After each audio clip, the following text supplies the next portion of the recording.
Hello everyone.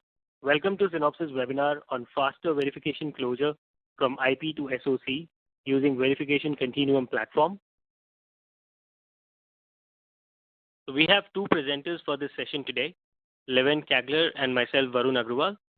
Levent is a Senior Director of Engineering in Verification Group and is responsible for advancing Synopsys protocol verification solutions at Synopsys. He has over 22 years of experience in semiconductor and ED industry and has held various technical and business leadership roles in R&D, marketing, sales, and executive management.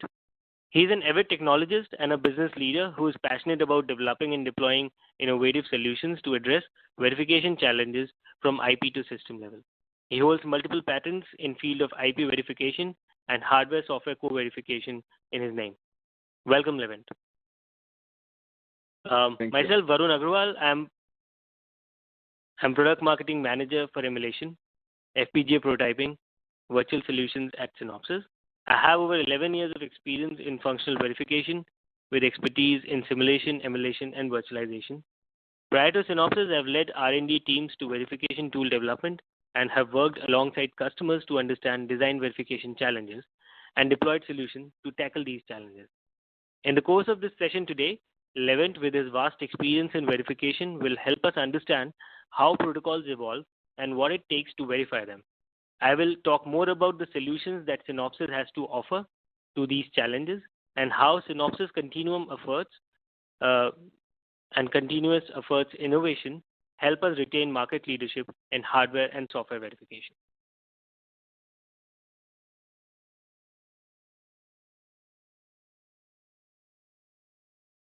In the agenda for this webinar, Levent will talk us through the protocol evolution process and what verification challenges they pose underway.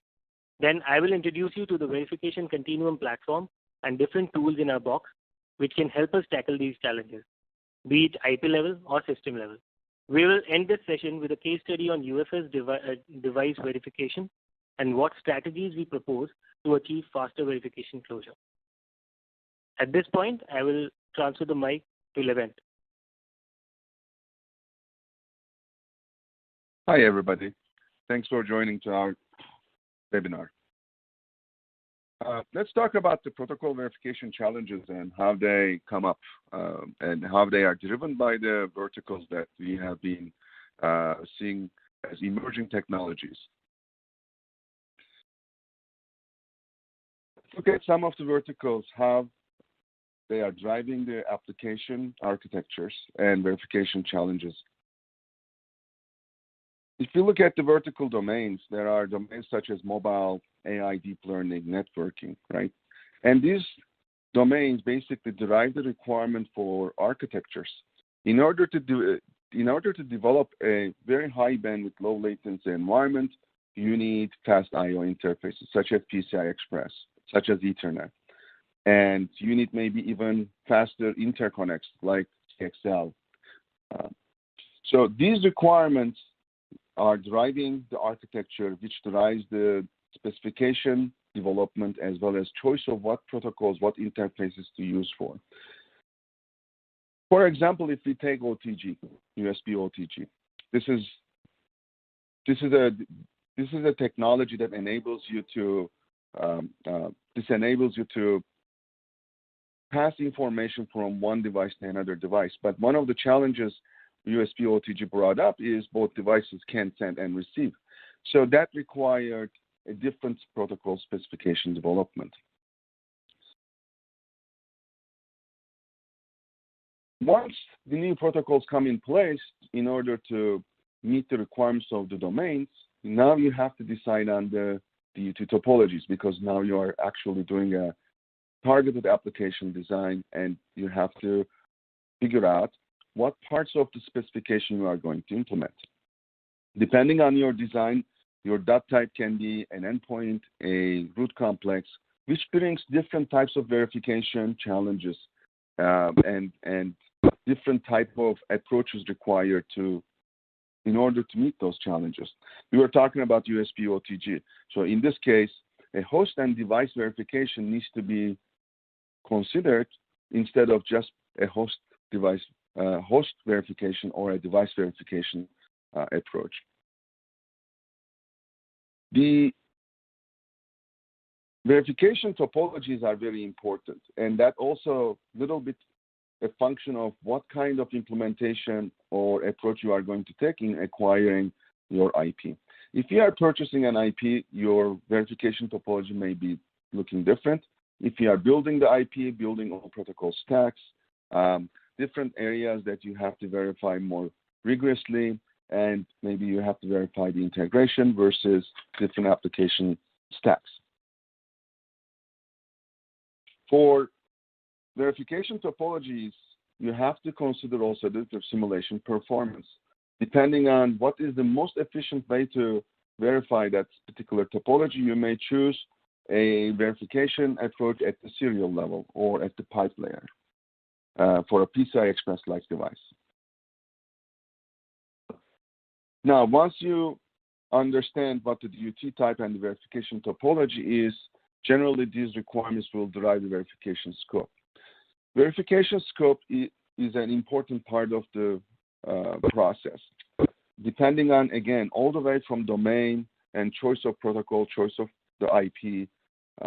Verification scope is the part that you have to reduce and mitigate your risk from the quality and completeness point of view.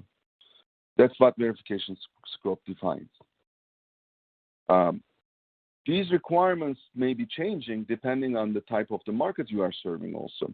If you are serving a very high bandwidth, low latency market for data communication, you would be probably implementing the upper and most newer parts of the specification. So that's the area where you need to spend more time, and that's the area where you need to exhaustively test all scenarios as well as how the application will behave on that verification scope, because that's where the application, eventually the application speed matters.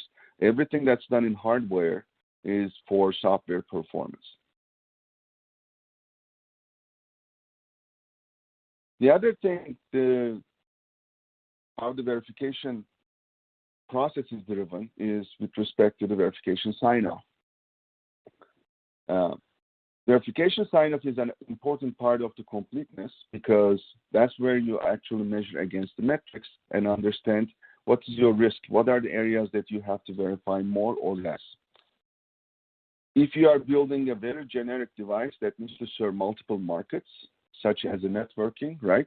In networking, there can be very fast servers, very slow servers, very power efficient servers versus less power efficient servers. You have to decide on the functionality you have to verify and the scope of that functionality. If you are serving a general market, the functionality you have to verify is much larger. Or if you are doing an automotive application, right, where the security and safety is very top most important aspect besides the functional completeness.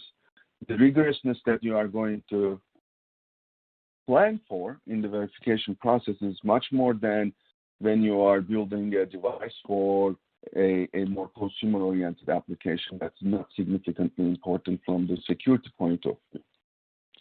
So, as you see, depending on what domain you choose and how the design is going to evolve to meet the requirements of that domain, the verification challenges changes.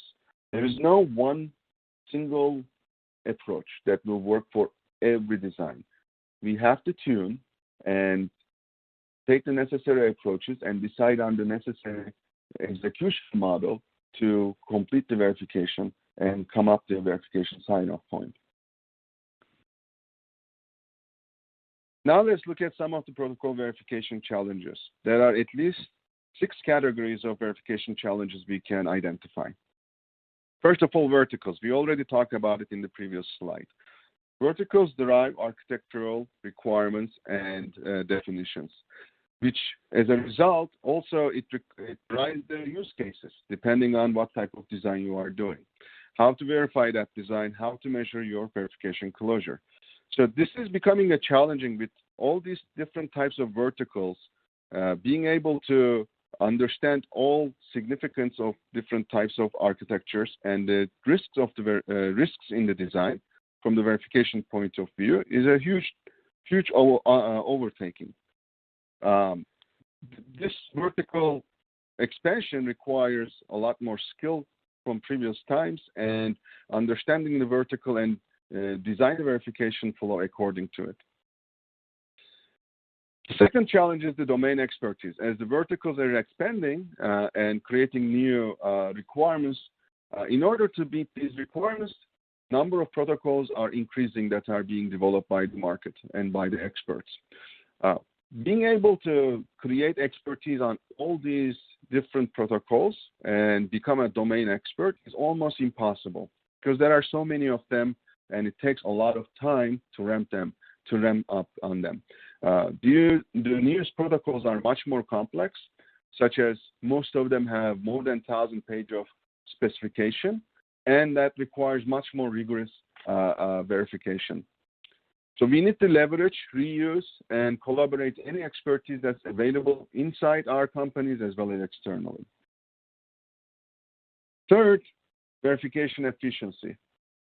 At this point, because of the time to market pressure and cost of the business, we need to be very efficient. And as the verification collateral is growing, the time to market is not expanding, right? In order to meet the time to market, we need to make sure that all verification processes are run efficiently.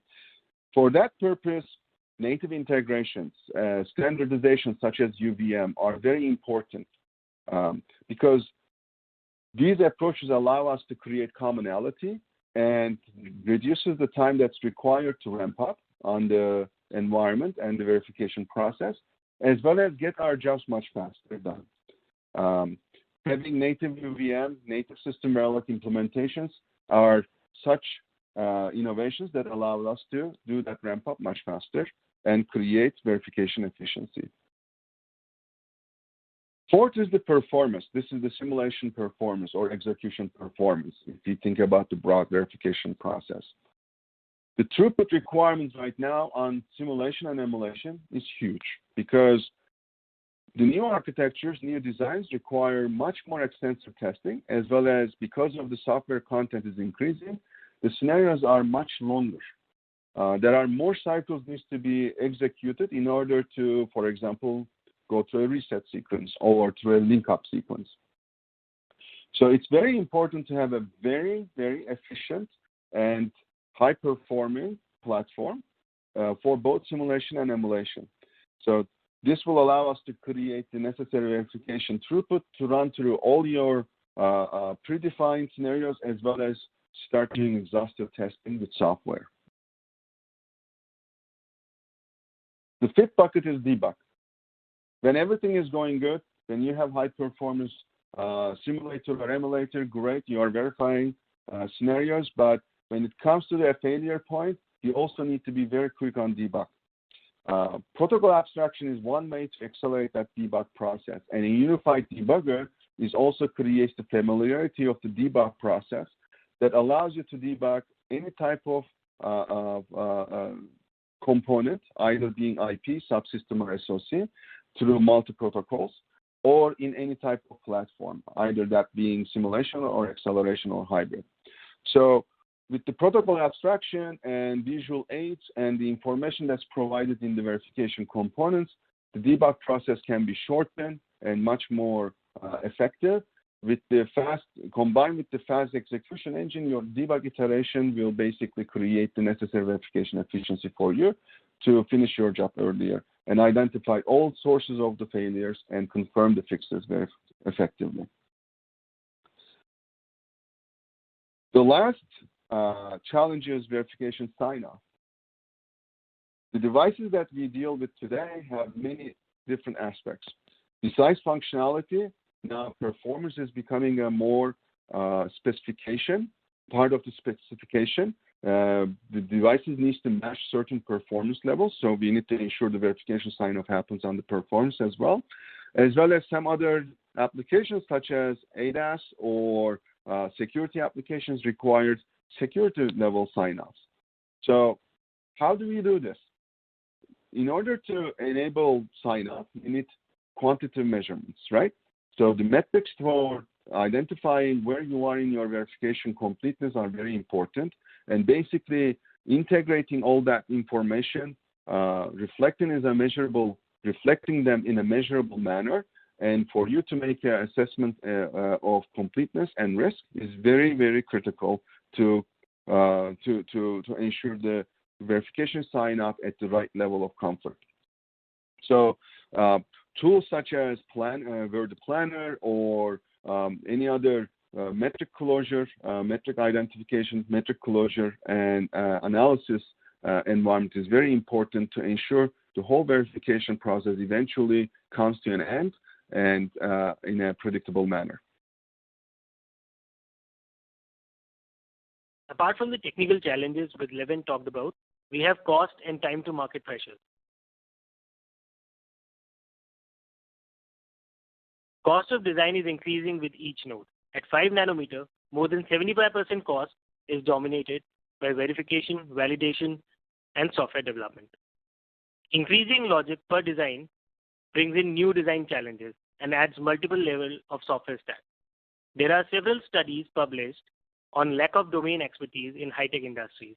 Furthermore, new verticals are driving requirements for new skill sets and increasing the team sizes.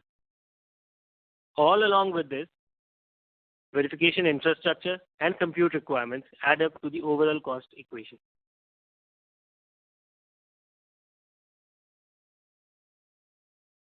Time to market is another critical factor to product success. Technology leadership helps claim better margins and has historically given more return on investment. Early customer enablement drives faster volume production, with more than 3/4 of the time spent in design verification, validation, and software development. Verification performance and early system bring-up play a key role in driving early enablement. Verification inefficiencies and steep learning curve when moving between tools and methodologies impact time to market. This drives the requirement for efficient tools and unified tool flows. If we look at this chart here, we can see that the products with most semiconductor content have shortest time to market requirements and lives. Consumer electronics, mobile, PCs, servers, etc. demand shorter development cycles and provide shorter shelf lives.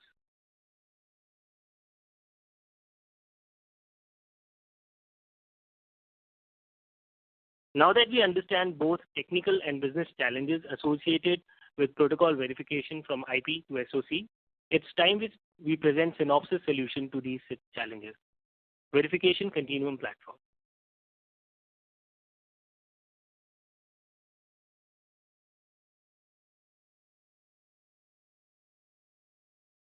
The AI, automotive, mobile, Internet of Things market are driving dramatic increase in SoC complexity and software content along with intensifying time to market pressure.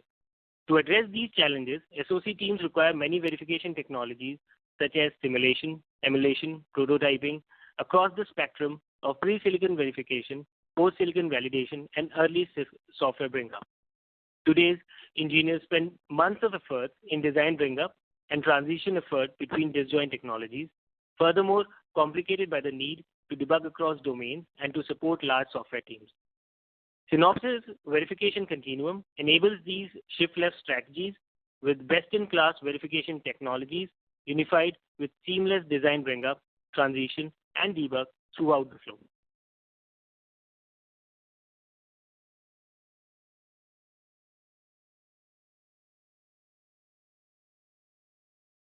Verification Continuum is built from Synopsys market-leading and fastest verification technologies, providing virtual prototyping through virtualizer and platform architect, static and formal verification using Spyglass and VC Formal, simulation with VCS, fault simulation in automotive with SoC, emulation using ZeBu, and FPGA-based prototyping using HAPS. All these tools integrated natively to give best of the performances like 2x faster simulation with VIP and VCS and 10 to 100x acceleration with ZeBu.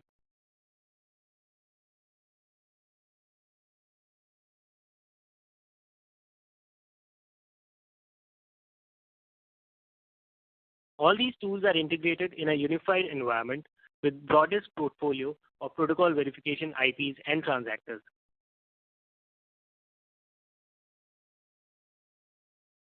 And unified debug with Verdi across the verification flow along with other planning and coverage technologies.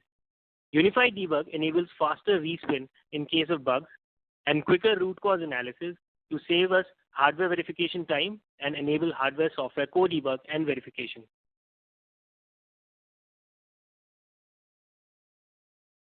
Verification Continuum platform uses AI and data techniques architecturally to provide intelligent platforms with 10 to 20x data scaling and portable databases for easy migration, driving better verification efficiencies and shifting left time to market by months for complex SoC designs. Modularity of the setup allows better grid distribution and efficient hosting on the cloud.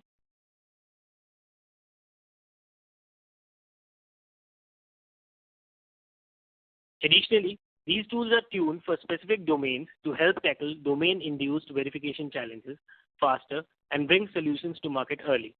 This mix of tools allows vertical integration between teams to implement reusable methodologies.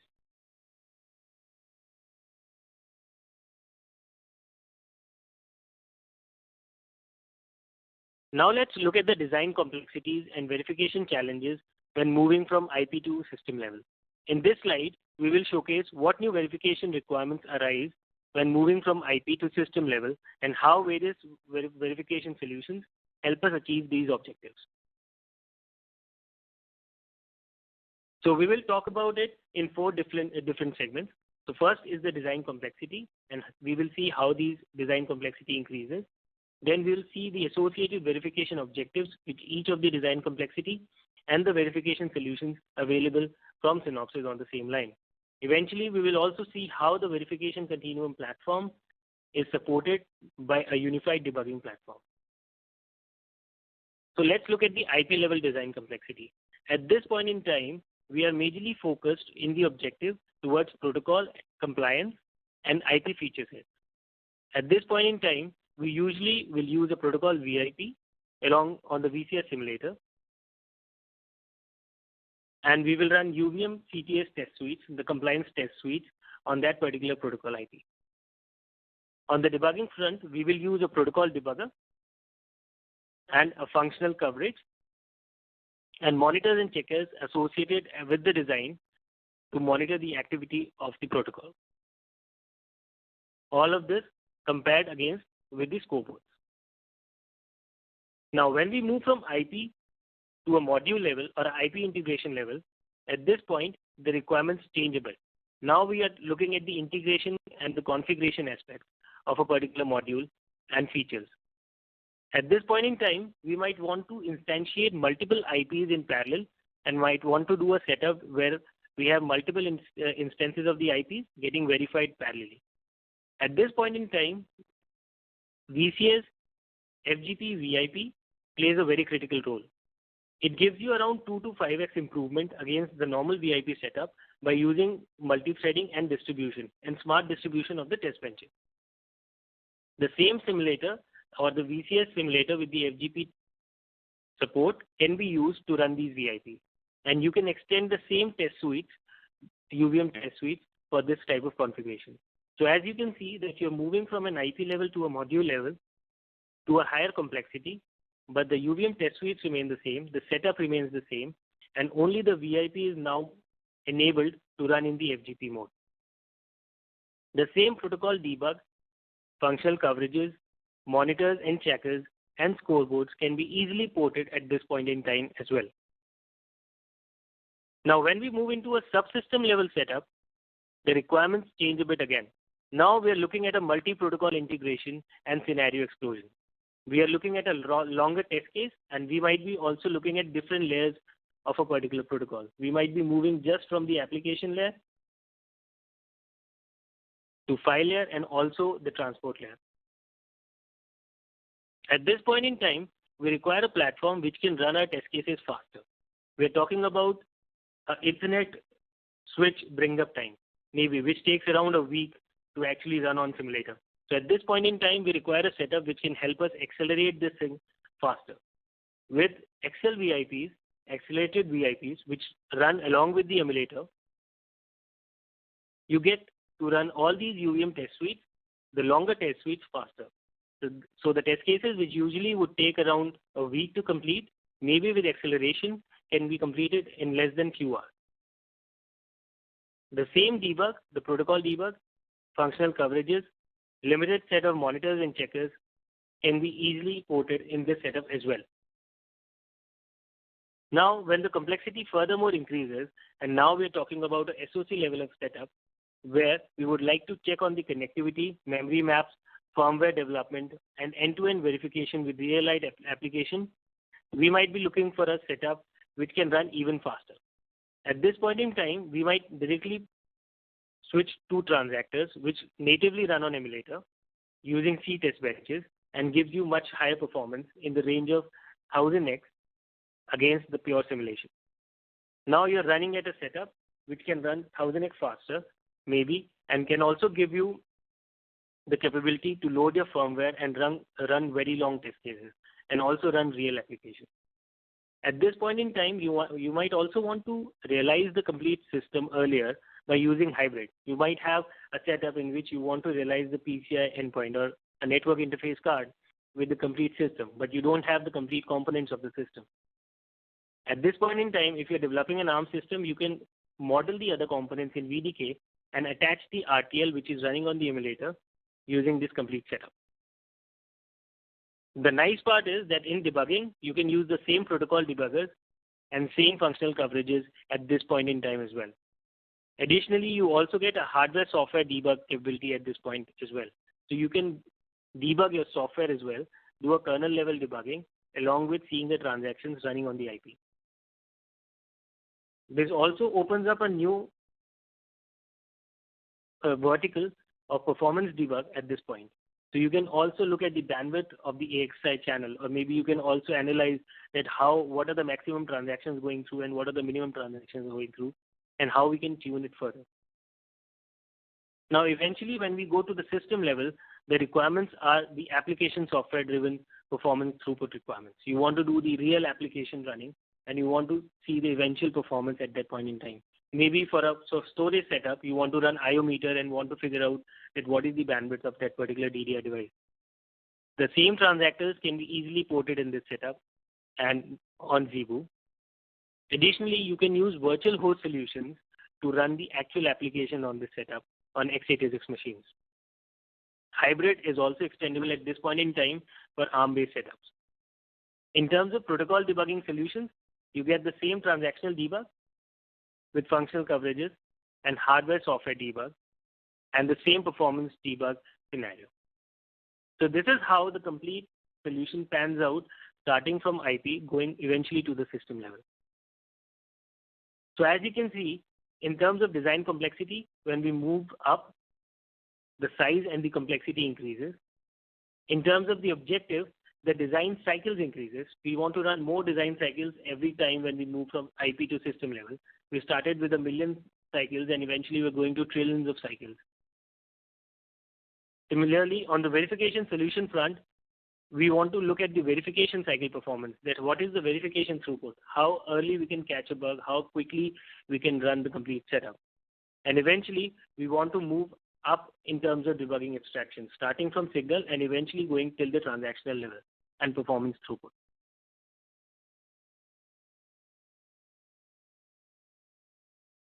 So let's see how these tools in this platform help us achieve protocol continuum for protocol verification. Simulation is the holy grail for IP level verification and for verifying protocol feature sets early in the design cycle.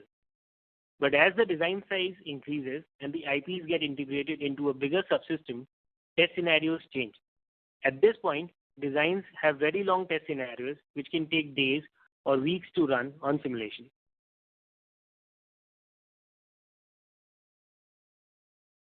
Simulation acceleration with ZeBu provides 10 to 100x higher performance compared to simulation. With simulation acceleration, that is in emulator and the test bench is in simulator. We have deployed a high bandwidth, low latency interface between VCS and ZeBu and a library of acceleration VIPs which enable both high performance and easy bring up. Now, when you're ready to put your IP to a bigger system now and expose the setup to a real application environment, you again need more speed.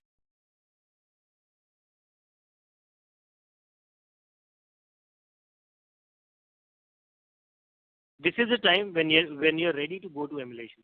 With a transactor-based environment, you can achieve up to 1000x speed up compared to simulation. Most simulations users work in transactor-based environment to achieve highest performance and to work on system-level scenarios to speed up very long protocol test cases, which would take weeks in simulation compared to few seconds and minutes in emulation. Collectively, all this forms a protocol continuum solution. So with protocol continuum, you get best engines with user experience of VCS, ZeBu, and Verdi, fast bring up end-to-end, enhanced verification efficiencies for each protocol solution, starting from IP going till SoC, and a very low latency hardware-software interface with Excel VIPs for higher performance. At this point in time, I'll hand over the mic to Levent to take you through the case study of UFS verification closure. Thanks, Varun. So let's look at a case study, how this methodology and tool set is in action. We are looking at a customer problem where customer is developing a UFS device IP and integrating to automotive SoC. The design components are in these three categories. One, the UFS application and protocol layer, which is going to be developed in custom manner because that's where the differentiation is going to be. And in this case study, the M.PHY UniPro transport layer and the M.PHY physical layer is a required IP. These IPs are standard IPs and proven IPs. If you look at the verification requirements, we need to, first of all, verify different stacks separately. The UFS device stack using the JEDEC JEST D224 with the compliance test suite. Then we need to run additional non-compliance test suites that are going to verify custom logic as well as the domain-specific functionality. On the top of it, the goal is also to develop firmware and test the UFS configuration against the real application.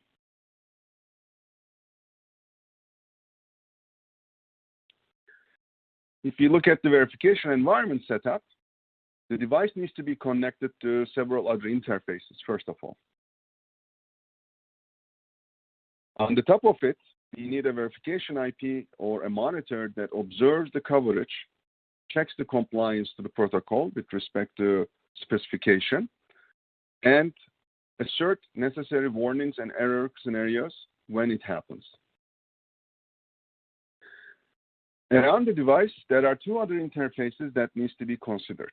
One interface is on the memory subsystem, which is connected through an AMBA interface. The memory controller and non-volatile memory will be driven through the UFS device.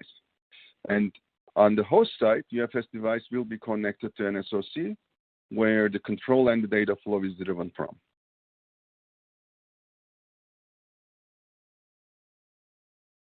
We have identified 5 stages in order to complete the verification. So let's walk through every stage and then understand the setup and the tools that are used for every stage and achieving the verification closure. Going from IP to system level, let's take the phase 1, which is going to be executed in pure simulation. In order to segment the problem, we're first going to look into the standard part of the design, which is composed of Synopsys M.PHY UniPro IP and Synopsys M.PHY IP.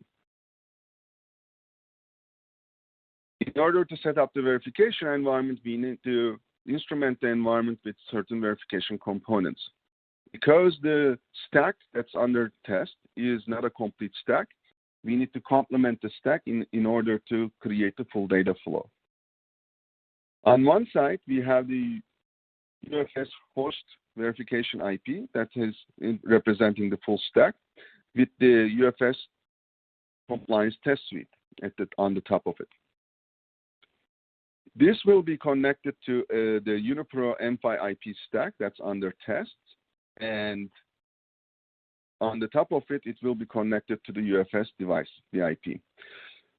So in a way, the design under test is sandwiched between two verification components in order to enable to end-to-end data flow and control mechanism. For the execution engine, at this point, we are using pure simulation, the VCS simulator, and this is going to give us a lot of control, performance, and corner case testing.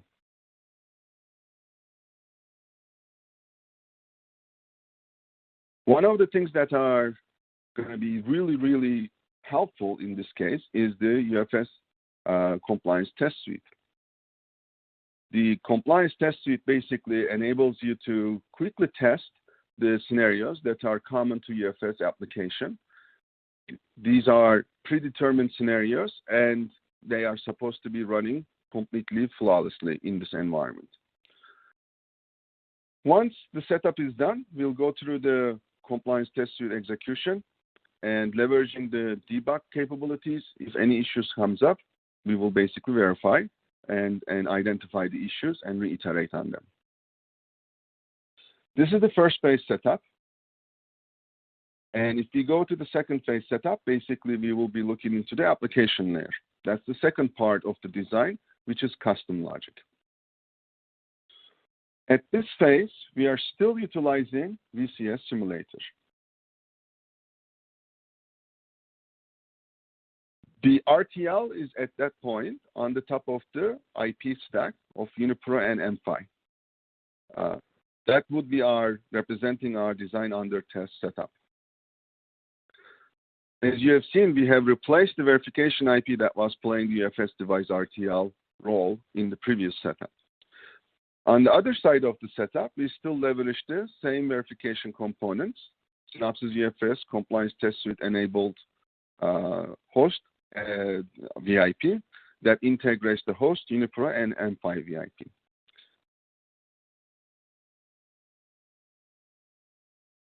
Areas that we need to focus on during the verification of this phase are basically we need to ensure that the integration is happening correctly, which means basically testing the UTP along with the MIPI, UniPro, and M.PHY IPs using the test suite. Verifying the UTP standalone is done by using the UFS test suite as well. These scenarios will be driven by the verification IP all the way to the UFS Device RTL and will be responded again. And this will enable us to complete round-trip end-to-end data checking and control flow checking.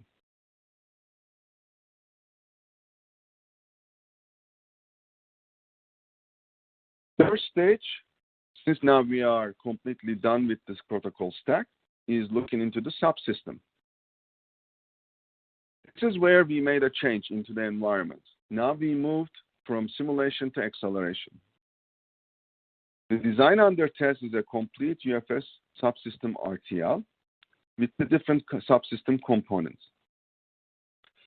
In order to verify all scenarios at practical speeds, we need to leverage the hardware assistant technologies. So this is called acceleration. Basically, we will put the design under test into the emulator and augment the environment with verification components that can run along with the emulation environment. The setup on the verification components do not change in the conceptual manner. We still have our UFS test suite. We still have a verification IP that needs to integrate with the design, but the construction of the verification IP at this point is different in order to leverage the emulation and in order to provide the best performance with the highest verification capability. So on the verification components, what we leverage is a UFS host verification IP that's an acceleration verification IP. That verification IP enables us to integrate into the emulator environment and derive the RTL that's inside the hardware box. The UFS host transactor sits at the edge of the simulation and emulation boundary. This is where the verification has very high frequency clock and activity in order to derive the interface to the real RTL. And by leveraging the emulation and placing this component into the emulator box, we gain performance.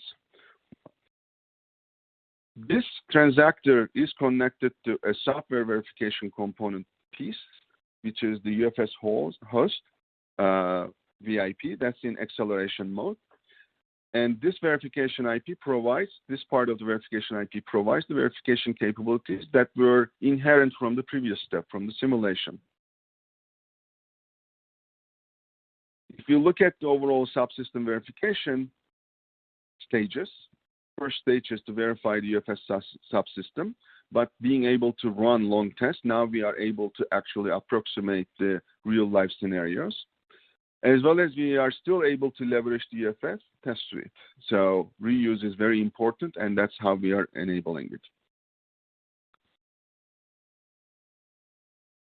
On the top of this, at this stage, the test suite is going to verify the standard, but on the top of the test suite, we need to create maybe additional scenarios that verify the corner cases or design-specific functionality or differentiating features of the design. This is very much possible because of the fact that we are getting higher performance throughput from the emulation box, and the scope of the scenarios now can go at a higher level. Instead of verifying very protocol-specific aspects, now we are verifying design-specific aspects and application-specific aspects of the verification.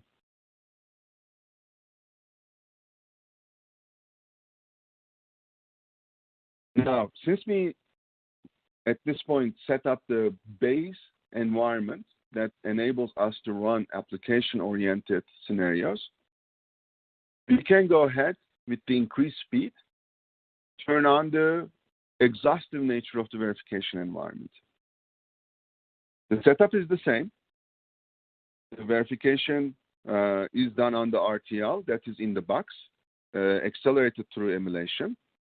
The verification component is right now with the UFS C proxy interface, because C by nature is more faster, and the type of the scenarios that we need requires higher level description and more activity. And they do not require such as things like randomization. These are very scripted scenarios from the specification of the design itself. In order to achieve this setup, we connect the Synopsys verification IP with the C proxy interface. It's a UFS host transactor, even though it's not UVM, it still manages the same functionality as a host transactor. And it allows you to derive tests in a way software-driven manner from a C test bench. So Zebra emulator at this point is very important because these scenarios requires millions of cycles, and you can see the speed went from kilohertz level to megahertz level. The stages of the verification, basically, first of all, we want to run longer tests with the C test sequences that will exercise system-oriented scenarios. But on the top of it now, because we enable C-based testing, a software-driven testing, this is where the firmware can be developed and tested against the real RTL. It's very important in the shift-left methodology to start firmware and software development early in the stage, and this setup enables to achieve that goal. Now we are done with the phase 4, where we explored the scenarios in a much higher level, as well as enable the firmware development and software-driven testing. Now we need to go into real-life activity. For that, we are going to go to the last phase.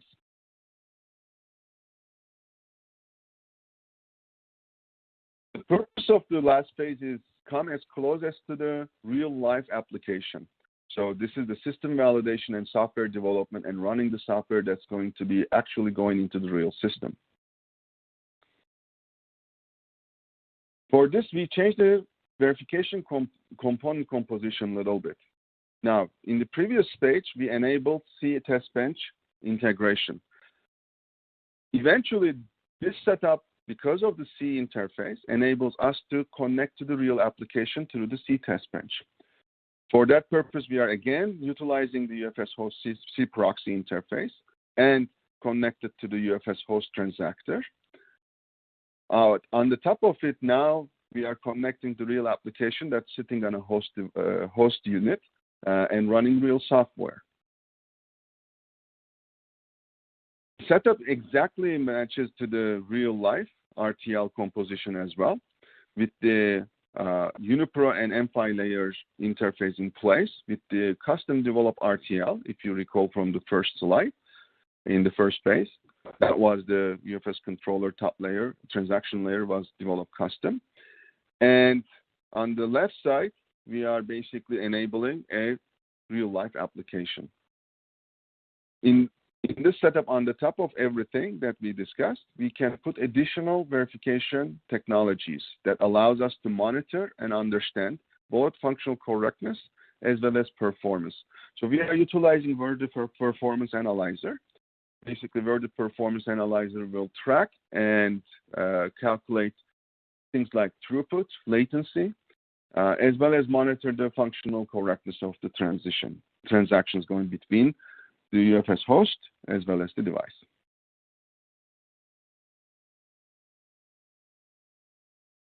This whole setup enables a system bring up and validation. So the UFS firmware will be loaded, drivers will be loaded, and software will be running on this setup.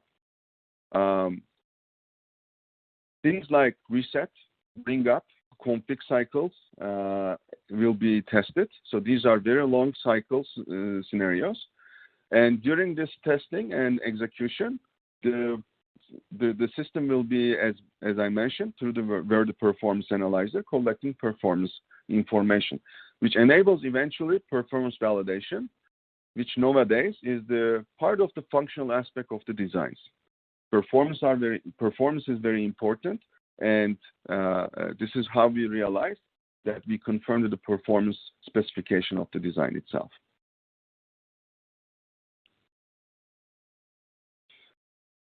This basically concludes our 5-stage verification process. So we walk basically all the way from the IP level to full subsystem validation with software.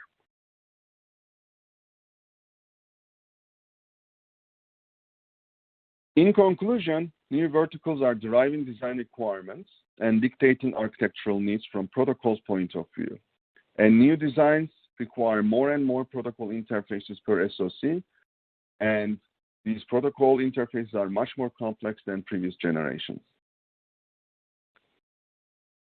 Secondly, there is a huge pressure for time to market, which requires us to do IP reuse and domain-specific customization. Thirdly, there's a huge cost improvement requirement as well. Collectively, with the time to market pressure, we need better verification efficiency and faster closure for verification completeness.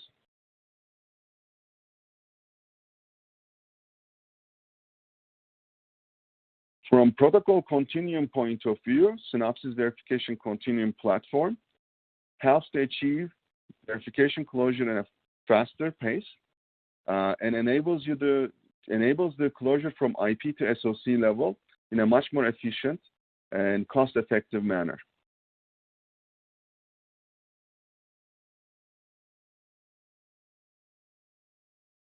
With that, we can go to some question and answer session. Okay, guys, so let's look at the questions that we have on the portal. So the first question is, how is Synopsys acceleration solution different from the competition solution? That's a good question. Levin, would you like to take this? Yes, Varun.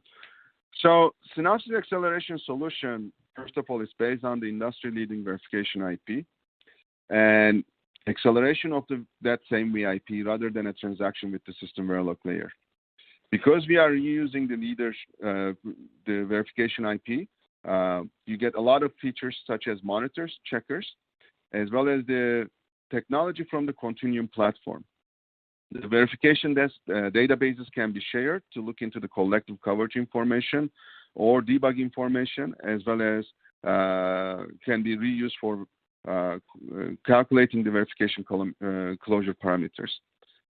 The functional and transactional debug as well, and the protocol analysis basically shorten the time to analyze the information and identify if there are any issues and debug the RTL. On the top of it, with the Synopsys acceleration solution, you will be able to reuse the test suites from the verification IP for full functional verification of the specification. Thanks. And to add to this, because it uses the ZeBu as the emulator, and ZeBu is the fastest emulator in the market, so you also gain in terms of the performance. So you use the best of both the worlds. You're using VCS, which is fastest, and then you're using ZeBu engine, which is also fastest. So you gain on the performance front. So now I look at the second question. So it says in the phase 5, how do we do performance verification? So I'll take this. So if you see in the phase 5, with Verdi Performance Analyzer, you can chart the complete bandwidth of a given test case. So as explained by Levent, in a UFS subsystem environment, you have AXI interface, which is interacting with the non-volatile memory. And on the other side, on the host side, you have the AXI interface, which is interacting with the interconnect. At both these interfaces, you can connect to a monitor, and you can see the system utilization or the bandwidth utilization on the AXI bus.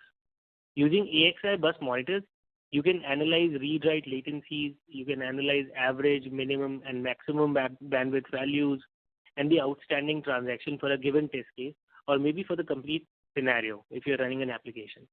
And based on these values, you can tune the AXI channel. So you can understand, you can see that at each level of the subsystem, at which interface of the AXI, you're seeing the bottleneck that you can identify. And based on this, because eventually the AXI system is going to fetch the transactions to the UFS subsystem, you can improve and tune the performance for the UFS subsystem collectively. So with the performance analyzer in phase 5, you can identify the bus bottlenecks at each level and verify the bus for various bandwidth scenarios, low bandwidth, high bandwidth scenarios. I hope this answers the question. So I'll move to the third one. So the third question is, what kind of test cases would we run on the acceleration? So I'll let Levent comment on this. Yeah, thank you. In practical manner, you can run any type of test cases on the acceleration. There is no limitations. However, from the verification purpose point of view, best use of acceleration is when you run very long tests. And majorly, some CTS tests, such as reset sequences or link-up sequences with the IP or controller IP, are very long scenarios. So those tests can be run very effectively in the acceleration environment. Another type of test that can be run in the acceleration is error injection scenarios that happens in the middle of very long cycles. So because of the emulation, depending on which setup you're running either on the kilohertz or megahertz level, being able to achieve to the being able to arrive to the point where you can actually inject an error is much faster, and then you can basically enable these kind of scenarios that takes very long time. But in summary, there is no limitations what type of tests you can run on the acceleration, but there is some purpose to it that you need to understand why you want to run and what type of scenario you want to run in the acceleration to get the best benefit out of it. So the last question for this session is that what kind of real applications we can run in these setups. So practically any application you can run on this setup. because you're running in megahertz speed in the range of 2 to 5 megahertz. So practically you should be able to run most of the applications on it. So let's assume we take a scenario. Let's say your UFS IP is part of a big subsystem and it is part of an ARM-based system. Now, if you want to realize an ARM-based system, you would use a hybrid-based setup in which you will have a VDK, virtualizer kit, which will be running the ARM core and along with the interconnect and the timers. The memory can sit either on the ARM core side, on the VDK side, or it can also reside on the emulator.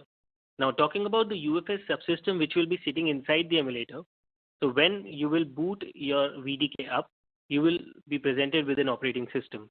And in the operating system, the UFS IP, which is sitting in with the RTL, which is inside the emulator, can appear easily as a block memory to the operating system.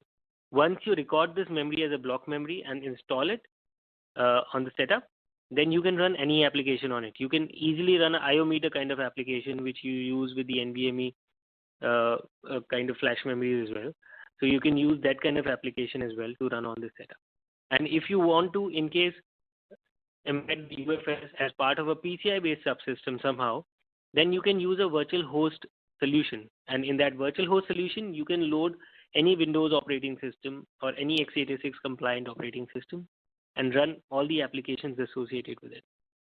So practically any real applications can be run on these kind of setups. So I hope this answers your question. So these are the only questions that we will take for this session now. For further questions which we see on the console, we will be replying back to the respective email IDs.